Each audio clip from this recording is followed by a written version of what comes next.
Karigumba nahakna khwaidagi nungsijaba amadi thajaba misak aduna nahaki khwaidagi kiningai oiba misak oiraklabadi karigumba nahaki thajaba amadi wasak kalonenas haurakkiba relationship aduna tabada tujungba amadi yamna tamthiba crime ama oin losinkrabadi May 2022 da tabada tujungai oiba crime ama Delhi da thoki naha oidibi Shraddha Walkar mahaki living partner oidiba Aaftab Poonawala na Hatkhiba adubu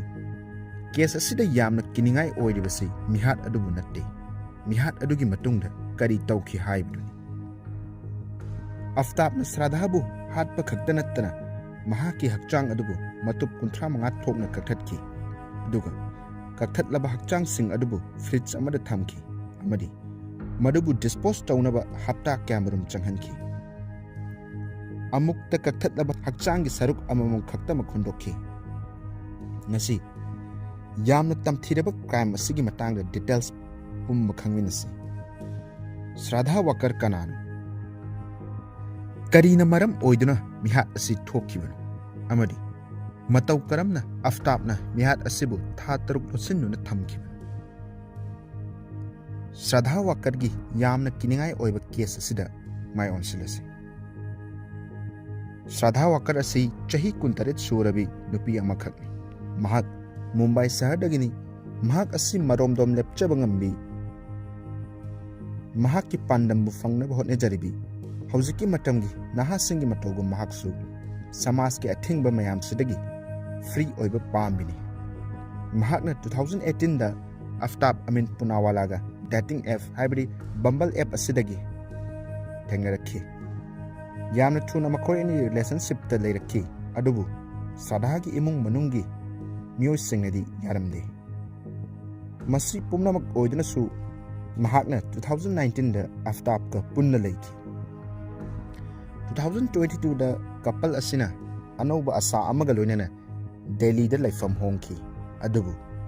manung da oidiba asengba asiga yamna khelarami report ki matung inna Aaftab asi yamna ot naiba kanba misak amani Shraddha na mahakki marup singda Aaftab asibu yamna ki hainasu lona hairami adubu kadigidamakta mahakna mafam aduda lairibanu nungsiba haibadu oribra kibadagira natraga kadigumba khara lairibra 18 May 2022 Shraddha amadi Aaftab asi yamna akan mamongda mari yetnaduna khanarami masi ahanba natte adubu handakti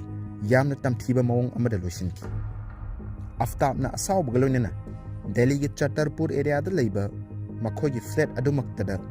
Shraddha bu makhori metun hakki adubu masigi matungda Aaftab na tawkhiba thabak asi horror film amadagi taakidi mahakna 300 liter gi miyoi bigi hakchangbu thamma changadaba fridge ama leiki madudagi mahakna horai ama sizinaduna Shraddha gi hakchang adubu Matup 35 thokna kakhatki masigi matungda mahakna numit 14 chupna kakthatlaba hakchang gi matup sing adubu langthoklammi mahakna amukta matup amamam khaktamak langthoklammi ayamana manak nakpada leiba Meheroli forest langthokki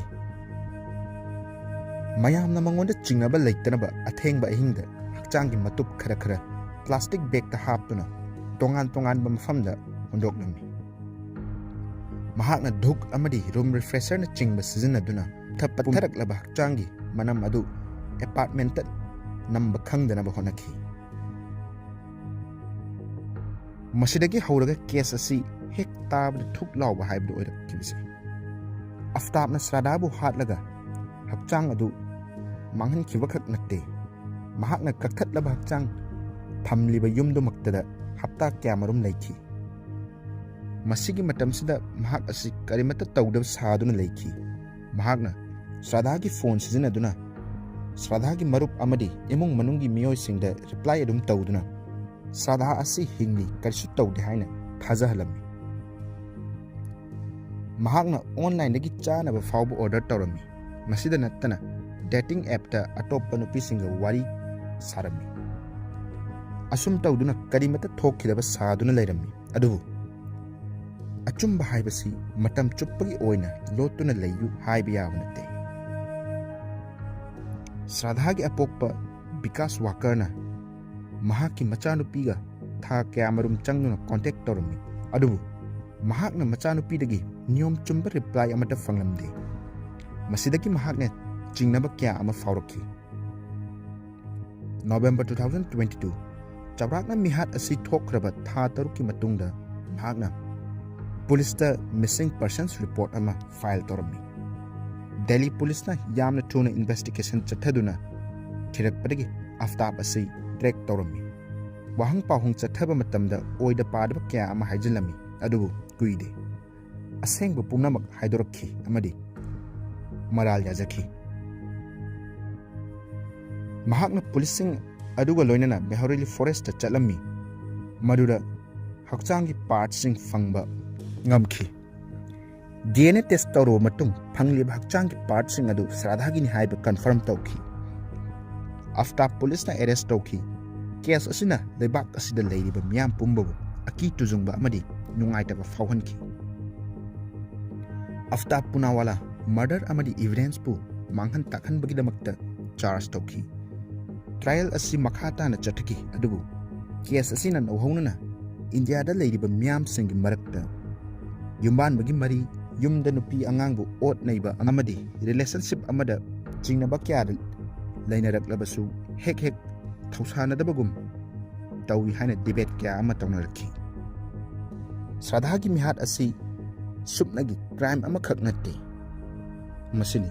fattaba relation amana aikoina mangda fawba mangdaba yamna tamthiba thaudok ama ohelakpa yaribani masigi case asina yamna kiningai oidaba ningsing warol ama ohellabani karigumma nahakki relationship aduda jingnaba kya lerklabadi madubu ignore tawbiganu masibu aikoina losin loidabani amadi matenggidamak thigadabani mayam case asigi matangda kari khanbibagi karigumba pambai kharana masibu ngakthokpa ngamgadra comment haibiram video asibu nungai birabdi like share subscribe tawsinberamu amadi mathangi asengba thokkiba crime story gidamak ngaibiram tek ta kaidana lebiu amadi ningsingbiu nahakki punsi asi khwaidagi maru oibani